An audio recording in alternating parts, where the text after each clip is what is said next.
Hello fellow glue sniffers and sprue snippers, welcome back to Blitzkrieg Model Works. I'm Bob, you know me as Dark on the forums. How's it going everybody? As promised, first build of 2018. It's an oddball, even by my standards. 1996 release of the Dragon Typhoon Submarine. Many people will say this is the Red October submarine. It's very similar. The Red October one was actually a little longer, supposedly, and it had trapdoors front and rear for the Caterpillar drive. This kit originally came out in 1989, and it's been re-released by Dragon mostly. It was re-released under Italeri at some point, although I've never seen the kit. Now, this is the Shanghai Dragon. For some people, they haven't seen a lot of Shanghai Dragon stuff. I've got a few of Shanghai kits, and basically the idea with this was, this is back when Britain still had Hong Kong under lease. Is Dragon was getting their, they still had the molds made in Hong Kong, but then they were getting their production actually done in Shanghai.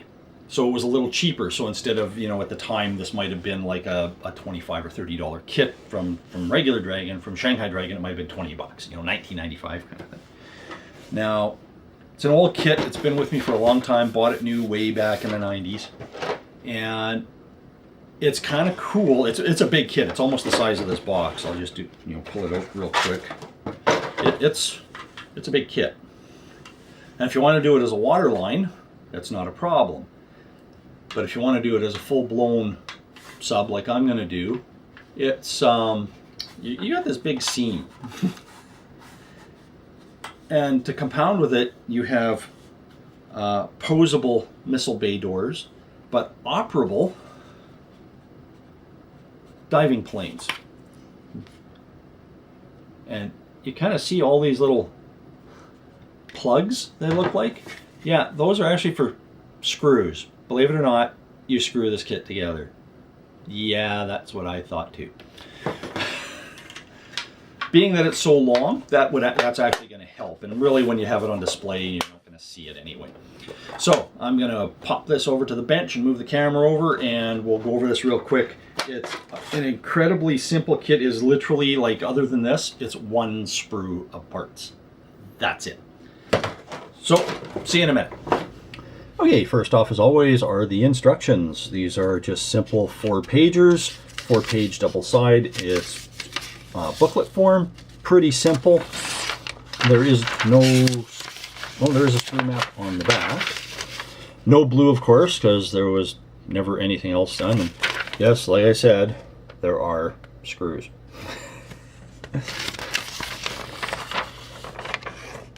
So, picture of the built-up kit.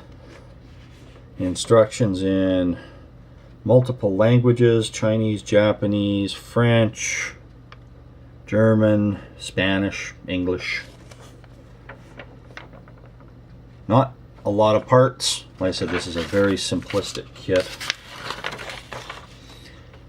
You have your operable dive planes, just in and out, no up or down. You can actually, the missile hatches are actually posable as well. You can open and close them. You can put the missiles in or out, as well as the torpedo tubes.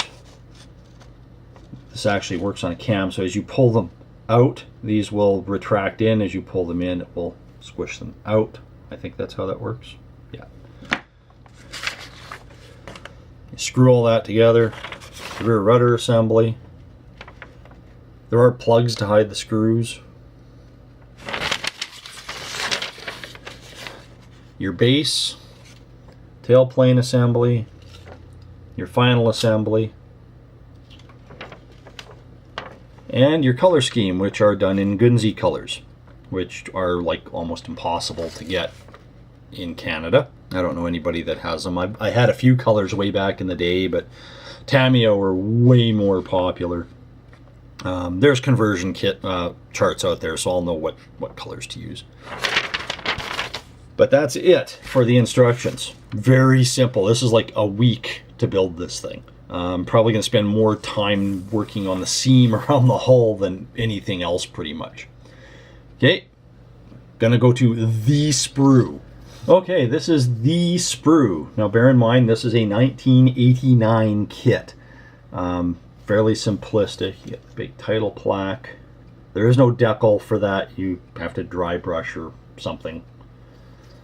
Tops of the conning towers, you have options for dive mode or raise mode, and you would put the various periscopes and instruments in there.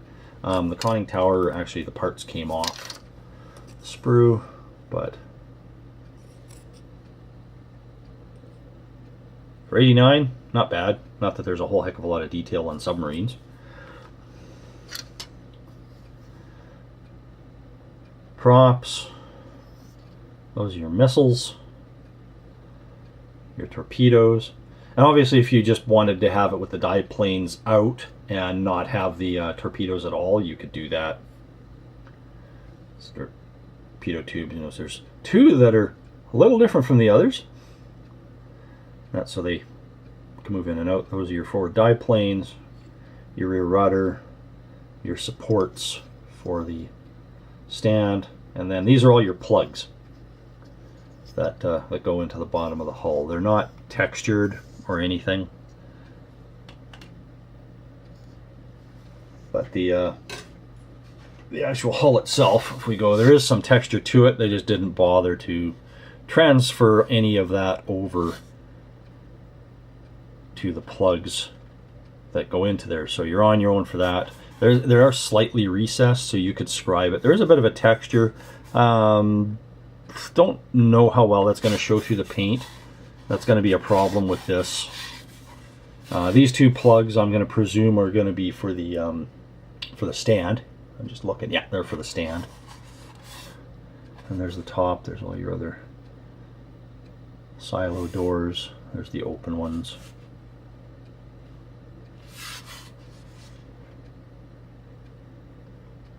Their rear. These little domes, they have decals that go on these. These are pretty old and yellow. I'm going to have to whiten them up a bit.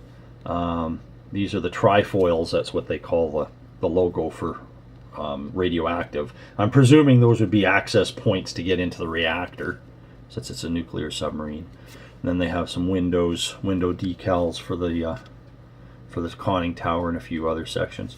For whitening, there's a few different things you can do. What I'm going to do is I'm going to put these in a window. I've got a couple of windows that face south. I'll take the red decals off because they'll fade, and I'll just leave all the white stuff on, and we'll let them go from there. 1988. And the only other thing that's in this kit are the little baggie of screws. That's her. That's the entire kit. Like I said, this thing, other than that big seam and painting, it's a week to put this thing together. I'm going to get started on it tonight and see how far I can get, because this does look pretty cool. These were not attached when I got it. They were just thrown into the box. So this is going to be something quite different. I kind of have a thing for submarines, but not just any submarine. Just, you know, there's some that are just kind of meh to me, but this was just kind of cool because it was an oddball shape. And at the time I got it, like, you know, the wall had just fallen, the Iron Curtain was being pulled back, so there was all this new Russian stuff. And Dragon was one of the first companies out there, excuse me, with a whole bunch of with kits and information, like with their Concord book series had a whole bunch of information on Russian stuff. So that's it. Thanks for watching, guys. Next time you see this, it'll probably be done and maybe even painted, because I don't really see a point in doing a whole video on the building of this thing, because it's so simplistic. It's almost a snap together, really. There's so few parts. So anyway, thanks for watching. Like and subscribe if you haven't. Ding the little bell if you want updates from when I put stuff out. And talk to you later, guys. Thanks a lot. Bye-bye.